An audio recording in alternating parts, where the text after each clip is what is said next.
Associate cricket में अगर हम बात करें तो अमूमन कई सारे डिसीजंस हम ये देखते हैं कि जब भी कोई मीटिंग वगैरह भी कोई चीज़ निकल कर आती है तो अगर आप देखेंगे तो एसोसिएट्स के लिए उससे बहुत ही रेयर ऐसे ओकेजन्स होते हैं कि कुछ बेहतर रिजल्ट, कुछ पॉजिटिव जो है न्यूज़ जो है वो एसोसिएट क्रिकेट से रिलेटेड निकल कर उसमें से आए। लेकिन रिसेंटली अगर हम 1-2 सालों में देखें तो अगर कुछ चीज़ें बहुत ज़्यादा बैड भी रही एसोसिएट के लिए एज अ न्यूज़ जो निकल कर आई, और कुछ या फिर कुछ डिसीजंस ऐसे आए जो एसोसिएट्स के लिए काफी ज्यादा बैकफायर करने वाले थे, एसोसिएट्स को नुकसान पहुंचाने वाले थे। लेकिन कुछ डिसीजंस ऐसे भी रहे इन 1-2 सालों में जिन्होंने बहुत ज्यादा एक बूस्टअप भी प्रोवाइड करने की पूरी कोशिश की है। जी हाँ, ऐसा नहीं है कि हर वक्त हम कोसते ही रहे, कुछ कुछ ऐसी डिसीजंस भी लिए गए हैं पिछले 1-2 सालों में जो बहुत ही बेहतरीन डिसीजंस है, छोटे पैमाने पे ही सही, कुछ बहुत बड़े पैमाने पे भी है, जो कि इसका बहुत ज्यादा फायदा हमें आने वाले वक्त में भी टीम के एसोसिएट के साथ देखने को मिलेगा, और अभी भी हमें ये चीज देखने को मिल रही है। एंड ऐसे ही कुछ स्टेप्स हैं जो लिए गए हैं। शुरुआत करते हैं स्टेप नंबर 1 से। जरूर, अगर हम बात करें तो आईसीसी ने सबसे जो अच्छे कामों में से ये भी किया है कि अब जो वर्ल्ड क्रिकेट लीग 2 के बाद जो T20I ट्राई सीरीज का रखवाने का जो एक प्लान किया है इस साइकिल में, जो हमें देखने को मिल रहा है 2024 से लेकर अब 26 तक जो मिलेगा हमें यहाँ पर, तो ये एसोसिएट के लिए बहुत फायदेमंद है। जिस तरीके से T20I ट्राई सीरीज रखवाई जाती है वर्ल्ड क्रिकेट लीग 2 के बाद, ये ओडीआई एसोसिएट की जो टीमें हैं उनके प्रिपरेशन के लिए बहुत बेहतर है, बहुत अच्छा है। वो लंबा लंबा इंतजार नहीं, वो लंबे लंबे तौर पे बैठे रहना नहीं कि क्या होगा, कैसे कराएंगे, फाइनेंशियली ये फाइनेंशियली वो, लेके अब बहुत बेहतर है कि इसको सीरीज को रखवाया है, प्लान किया है, और थोड़ी सी यूनिटी थोड़ी नजर आई हमें यहाँ पर इन 8 ओडीआई एसोसिएटों में कि ये भी माने हैं कि हाँ हम करा लेंगे, हम होस्ट कर लेंगे। वरना 10 दिन के वर्ल्ड क्रिकेट लीग 2 के बाद फिर T20I ट्राई सीरीज का करवाना ये थोड़ा मुश्किल सा नजर आता है, लेकिन माने हैं, एक टेबल पर आए हैं, इसको लेकर बहुत अच्छा लगता है कि आईसीसी ने एक मौका यहाँ पर जरूर निकाला है। बिल्कुल अनफॉर्चुनेट है कि स्कॉटलैंड को उसे कराना चाहिए था। जरूर जरूर, जी हाँ। जैसे ही अगर आप देखें जो टीम है, डेफिनेटली वो पहले तो उनका क्रिकेट वर्ल्ड कप लीग 2 का राउंड ही पीछे हुआ ग्राउंड की वजह से, उसके बाद ये T20I ट्राई सीरीज उन्होंने कैंसिल कर दी, तो ये कम से कम उन्हें कराना चाहिए था हर सूरत में। ये स्कॉटलैंड का एक डिसअपॉइंटमेंट है। देखिए नेपाल ने वो ट्राई सीरीज कराई, उसके बाद अगर आप देखें यूएई में वो ट्राई सीरीज हुई, नीदरलैंड में वो ट्राई सीरीज हुई, लेकिन स्कॉटलैंड में बायलैटरल हुई। जी हाँ बायलैटरल हुआ। जी हाँ, लेकिन चलिए हुआ जरूर, कुछ तो हुआ, लेकिन स्कॉटलैंड में कुछ देखने को नहीं मिला, वो डिसअपॉइंटमेंट थोड़ी जरूर। लेकिन ये एक चीज बहुत अच्छी जो एफटीवी पे निकाली थी आईसीसी ने, ये बहुत बेहतर, बहुत ही बेहतर के बारे में सोचना चाहिए, बहुत अच्छा है, ताकि आप प्रिपरेशन आपकी ऑन रहेगी रीजनल फाइनल्स और वर्ल्ड कप के लिए, बजाय इसको बार बार कैंसिल कर। बिल्कुल सही कहा, ये बहुत बेहतर है। लीग 2 के साथ साथ T20 की सीरीज भी लगातार और अच्छी टीमों के खिलाफ खेलते जा रहे हैं, क्योंकि आप 8 टीमों में सब लगभग बराबर ही होंगी, जैसे T20 गेम आ जाता है। ओडीआई में बहुत डिफरेंस है, T20 में थोड़ा बहुत बेटर हो जाता है। खैर चलिए, उसके बाद अगले स्टेप की बात करें तो एक और स्टेप लिया गया, ये आईसीसी या एसीसी की तरफ से नहीं बल्कि एक यूनाइटेड एक रीजन की तरफ से लिया गया, और वो हम बात कर रहे हैं गल्फ रीजन की तरफ से। जी हाँ, गल्फ T20I चैंपियनशिप को जो स्टार्ट करवाया गया वापस से, वो एक बहुत ही बेहतरीन डिसीजन था, जहां पर गल्फ की जो टीमें हैं, ओमान, यूएई और बाकी और टीमें हैं, इन लोगों ने कहीं ना कहीं डिसाइड किया कि हम लोग 6 की टीम बनाकर इस गल्फ चैंपियनशिप कराया जाए। और इसकी सबसे अच्छी बात एक और रही कि इसके होस्ट जो है वो लगातार बदलते रहे। पिछली बार ये कतर में हुआ, इस बार ये कुवैत में होने वाला है, उसको लेकर जोरों शोरों से ग्राउंड्स पर काम चल भी रहा है कुवैत की अगर हम बात करें तो। ये भी 6 टीमों को स्ट्रेट अवे एशिया टीम्स को फायदा पहुंचाने का काम कर रहा है, और एक बहुत अच्छा और बहुत कॉम्पिटिटिव टूर्नामेंट हुआ है। आप सब जानते हैं क्या कॉम्पिटिटिव टूर्नामेंट हुआ था, चैंपियनशिप जो सीजन 1 हुआ था। उम्मीद करेंगे कि सीजन 2 और आने वाले वक्त में भी ऐसे ही कॉम्पिटिटिव होता रहे, और जैसे जैसे कॉम्पिटिटिव होता चला जाएगा वैसे वैसे शायद हमें बहरीन, कुवैत, कतर और ज्यादा तंग करते हुए नजर आएंगे एशिया क्वालिफायर्स में या रीजनल फाइनल्स में, ओमान, यूएई, नेपाल, हांगकांग जैसी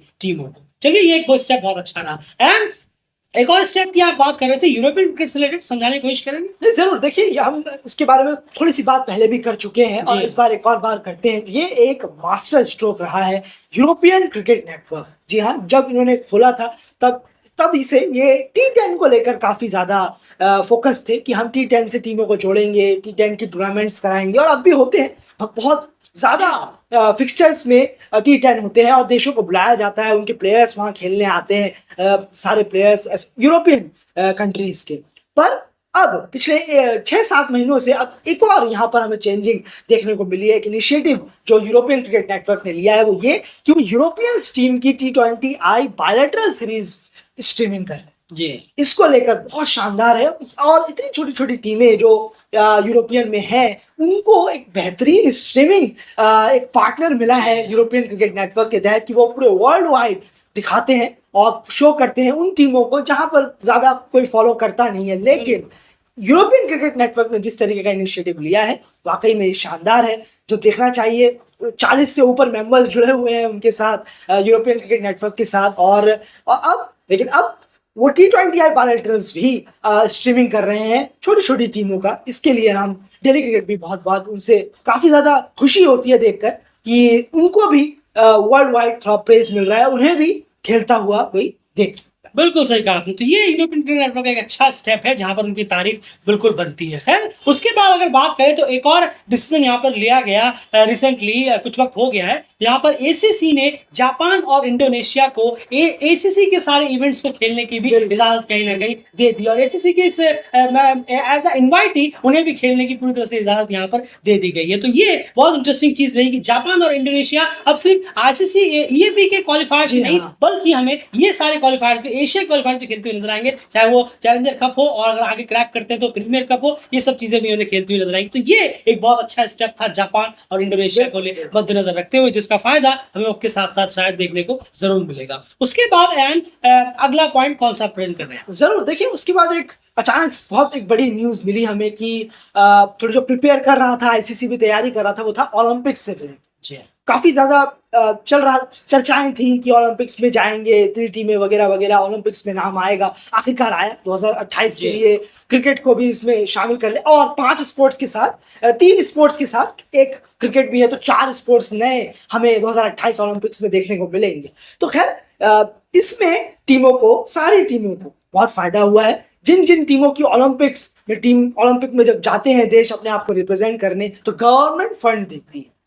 तो ऑब्वियसली है, जो जितने भी क्रिकेटिंग नेशंस हैं जो ओलंपिक में अपने अपने प्लेयर्स को भेजते हैं, उनकी गवर्नमेंट अब यहाँ पर क्रिकेट को भी थोड़ा सा फंड रिलीज करेगी, चाहे वो कोई भी देश हो जो अपनी, जरूरी नहीं है कि वो फुल मेंबर, जो ओलंपिक में भेजते हैं अपने प्लेयर्स, उनको भी अब गवर्नमेंट जो है, उनकी देश की जो सरकार है, वो फंड रिलीज करेगी क्रिकेट के लिए भी। क्योंकि क्रिकेट भी ओलंपिक का एक स्पोर्ट्स हो जाता है। तो ये अपने आप में बहुत बड़ी बात है कि जो इंटरक्ली एसोसिएट को कुछ फायदा है एज अ फाइनेंस। बिल्कुल, बहुत बहुत बड़ा फायदा है। तो एसोसिएट में भी अब गवर्नमेंट जो है, उनकी जो मुल्क की जो सरकारें हैं, वो इन क्रिकेट में भी फंड को रिलीज करेगी। एक बहुत अच्छा इनिशिएटिव रहा है, कम से कम एसोसिएट के लिए। हाँ, ओलंपिक में जाना थोड़ा अभी मुश्किल है, बहुत मुश्किल है, लेकिन कम से कम थोड़ा फाइनेंशियली हेल्प हो जाए गवर्नमेंट से, इतना जरूर होगा। बिल्कुल, क्योंकि टॉप 6 हायर रैंक टीम को ही वहां पर क्राइटेरिया से निकल कर आ रहा है कि वही टॉप 6 टीम्स ही वहां पर रहेंगी। तो टॉप 6 में एसोसिएट का किसी का पहुंचना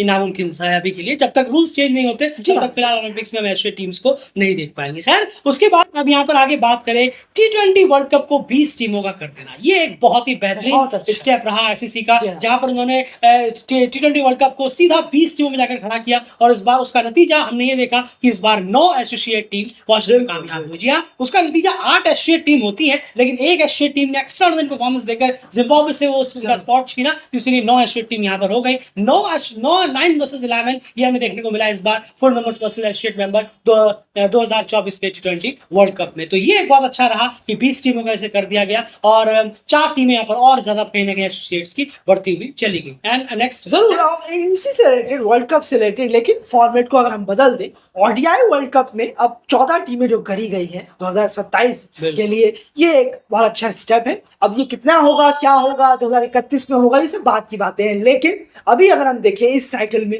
तो ये वाकई में बहुत बड़ा स्टेप है कि इस लिमिटेड बड़े से फॉर्मेट में, 50 ओवर के फॉर्मेट में भी एसोसिएट के लिए यहाँ पर जगह बनाई जा रही है। ये अपने आप में बहुत है। वरना हमने देखा कि 10 टीमों के मुश्किल से स्ट्रक्चर में नीदरलैंड ने जिस तरीके से बाजी मारी है, उम्मीद करेंगे कि कम से कम इस बार एसोसिएट भी ज्यादा से ज्यादा नंबर्स पर बाजी मारे 2027 वर्ल्ड कप। बिल्कुल, और वर्ल्ड कप क्वालिफायर जो हुआ था जून में, वहां पर वर्ल्ड कप कंप्लीट होने के बाद मुझे नहीं लगता कि कोई भी, एंड आप भी यकीन करेंगे, मुझे लगता है कोई भी ऐसा जो रियल क्रिकेट फैन है, जिन्होंने वो वर्ल्ड कप क्वालिफायर बहुत ही बारीकी से देखा है, हर मैच देखा था, वो ये कह सकता है उनको बुरा ना लगा हो स्कॉटलैंड के एग्जिट से। बिल्कुल बिल्कुल, जिस तरह की परफॉर्मेंस स्कॉटलैंड ने उस वर्ल्ड कप क्वालिफायर में दी थी, सब जानते हैं कि वो स्पॉट की वजह से बस, स्कॉटलैंड बस, रह गया। जी। उन्होंने 3 फुल मेंबरों को वहां हराया, बहुत ही टॉप परफॉर्मेंस दी थी, लेकिन अनफॉर्चुनेटली स्पॉट से 2 ही थे और उसमें नीदरलैंड ने उनसे ज्यादा बाजी मारी, इसलिए वो लेकर चले गए। वरना वहां पर अगर स्पॉट ज्यादा होते तो शायद हमें देखने को मिलता, लेकिन इस बार ऐसा नहीं है। जी हाँ, इस बार जो है 2 एसोसिएट तो मिनिमम गारंटेड है, क्योंकि 14 टीमों का वर्ल्ड कप होना है। 12 आप मान कर चलिए, 12 फुल मेंबर, 2 फिर भी जगह बनती है। तो इस बार वो चीज हमें देखने को नहीं मिलेगी। अगर स्कॉटलैंड ने अच्छा परफॉर्मेंस किया या किसी भी टीम ने अच्छा परफॉर्मेंस किया तो वो ओडीआई वर्ल्ड कप खेल सकते हैं। तो यहाँ पर डेफिनेटली डायरेक्टली एक बहुत बड़ा हेल्प और एक बूस्टअप एसोसिएट टीम को मिला, जहां पर स्कॉटलैंड पिछली बार रह गई थी। इस बार वो पूरी कोशिश करेगी कि इस बार की तरह से क्रैक किया जाए। और ऐसा नहीं है, जिम्बाब्वे आयरलैंड में से भी किसी एक की जगह आप छीन सकते हैं। मिनिमम 2 है, मैक्सिमम आप उसको 3 भी कर सकते हैं, जो युगांडा ने जिम्बाब्वे के साथ टी20 में किया है। इतनी भी खतरनाक टीमें नहीं है जिम्बाब्वे और आयरलैंड, अगर आपकी परफॉर्मेंस उनसे थोड़ी ज्यादा बेटर हो। तो ये सारी चीजें रही हैं, कुछ बहुत अच्छे स्टेप्स यहाँ पर रहे हैं पिछले कुछ 1-2 सालों में। जी हाँ, बिल्कुल। एक बाकी रह गया है आईसीसी एशिया और ईएपी, जो हमने अभी न्यूज आई कि आईसीसी ने ईएपी को मर्ज कर दिया है एशिया। ये 50-50 है। बिल्कुल सही कहा आपने, ये 50-50% का मामला है। किसी से छीन कर किसी को दे दिया। ये हाँ, ये आपने सही कहा, ये अच्छी न्यूज तो नहीं हो सकती। बिल्कुल, आप किसी से छीन कर किसी को दे। ये होता है, ये अनाउंस होता कि एशिया में अब 3 स्पॉट्स होंगे। बस बस बस। तो हम ये कहते हैं कि हाँ, बहुत अच्छी न्यूज है, एशिया के लिए तो बहुत अच्छी है, लेकिन किसके नुकसान पे? ईएपी से छीन कर ये आपको प्रोवाइड करा गया है। तो ये किसी से खुशी छीन कर किसी को दी गई है, तो ये 50-50 रहेगा। किसी के लिए बहुत खुशी की बात है, किसी के लिए बहुत गम की बात है। बिल्कुल सही कहा है आपने, आपने बिल्कुल सही कहा कि इस पे खुशी जताना या बहुत वो होना। अब एक रीजन अगर खुशी जताता है तो वो सेल्फिशनेस हो जाएगी। फिर आप ये मत कहिए कि आपका एशियट्स की बड़ी फिक्र है, आपको उधर आपकी तो नजर भी नहीं जा रही। बिल्कुल सही कहा, ये 50-50 जरूर 50-50। हाँ, बिल्कुल सही है। चलिए, एशिया के लिए बहुत अच्छी बात है, एशियन टीम्स के लिए, कि उनको एक और स्पॉट मिल जाएगा लड़ाई करने के लिए। आप उनको टॉप 3 में रहेंगे तो भी चल जाएगा, लेकिन ईएपी के लिए बहुत बड़ा नुकसान है, क्योंकि उनको अब इतनी बड़ी बड़ी टीमों को मात देनी पड़ेगी। अब अगर एशिया को यूरोप में मर्ज कर दिया जाए, एग्जाम्पल के लिए मैं कह रहा हूँ, ऐसा होता तो स्कॉटलैंड नीदरलैंड किसी भी टीम को यहाँ से आगे नहीं बढ़ने देता। स्कॉटलैंड सिर्फ एक ही जगह बचती, आइए उसी में कोशिश करिए। अगर 3 का करते, स्कॉटलैंड नीदरलैंड 2 जगह ले जाती, फिर एक बचता, उसी के लिए सारी जद्दोजहद होती। तो ये सोचने वाली बात है। तो ये एशिया के लिए तो ठीक है, लेकिन ईएपी से छीन कर दिया गया है। ये हमेशा रहेगा कि ईएपी से छीन कर, उनकी खुशी छीन कर आपको कहीं ना कहीं दी गई है। फिलहाल इस वीडियो में इतना है, लेकिन बाकी जो स्टेप्स हमने गिनाए ये बहुत ही बेहतरीन स्टेप्स थे, बहुत ही ज्यादा अच्छे रहे, बूस्टअप के लिए रहे, और एशियन क्रिकेट को कहीं ना कहीं एक बेटर स्टैंड अप पे पहुंचाएंगे। इसी उम्मीद के साथ इस वीडियो को यहाँ पर कंक्लूड करते हैं। आपको और क्या लगता है? और कुछ स्टेप्स आपके जहन में जो लगता है आपको ये भी स्टेप्स कुछ अच्छे रहे हैं, उनके कमेंट्स बॉक्स में जरूर आएंगे। कुछ कौन से स्टेप्स खराब रहे तो हम कितनी बातें करते रहते हैं, हर वक्त पूछते रहते हैं आईसीसी और एसीसी को, लेकिन यहाँ पर कुछ स्टेप अच्छे भी रहे हैं, उनके बारे में भी तारीफ जरूर बनती थी, इसलिए हमने यह वीडियो आपके सामने रखा। कमेंट बॉक्स में अपने भी उन स्टेप्स के बारे में जरूर बताइए जो आपको लगता है कि बहुत अच्छे स्टेप्स रहे हैं लेकिन नजरअंदाज हो गए हैं। कमेंट बॉक्स में जरूर अपना रखें। फिलहाल इस वीडियो में